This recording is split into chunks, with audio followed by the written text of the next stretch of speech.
महाराष्ट्राचा। नमस्कार, मी सुद्धा संध्या लाईव्ह मध्ये आपल्या सगळ्यांचं स्वागत। जगद्गुरू संत श्रेष्ठ श्री तुकाराम महाराज पालखी सोहळा काल सोमवारी यवतला मुक्कामी होता। यानिमित्त सकाळपासूनच यवत परिसरातील घरोघरी पालखी सोहळ्यातील वारकऱ्यांसाठी पिठलं भाकरी बनवण्यासाठी लगबग सुरू होती। पालखी श्री काळभैरवनाथ मंदिर येथे विसाव्यासाठी आल्यानंतर यवत ग्रामस्थांच्या वतीने ग्रामीण भागातील वारकऱ्यांसाठी पिठलं भाकरीच्या महाप्रसादाचे वाटप केले जाते। गेल्या अनेक दशकांची ही परंपरा आहे। यंदा देखील यामध्ये यवतकरांनी ही परंपरा अखंडितपणे जपली। यवतमधील श्री काळभैरवनाथ मंदिर येथे जवळपास 1000 किलोपेक्षा अधिक पिठलं तयार करण्यासाठी आज सकाळपासूनच लगबग सुरू होती। पालखी सोहळ्यात सहभागी होणारे वारकरी बहुतांश महाराष्ट्रातील कष्टकरी शेतकरीच असतात। त्यामुळे या वारकऱ्यांना या पिठलं भाकरीचे वेध लागलेले असतात। याची तयारी आज सकाळपासून यवतकरांनी केली।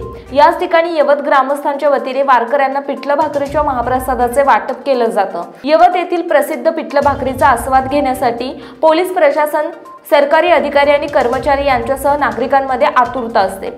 विशेष म्हणजे गावातील प्रत्येक रहिवासी आपल्या परीने 5-10 भाकरीपासून 100 भाकरीपर्यंत मंदिरात आणून देतात।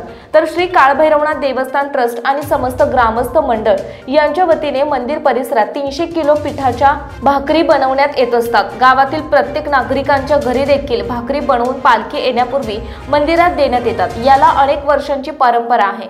परंपरेनुसार या ठिकाणी यवत ग्रामस्थ मोठ्या भक्तिभावाने आणि प्रेमाने पिठलं भाकरी बनवण्यासाठी महाप्रसाद वाटप करण्यासाठी तयारी करतात।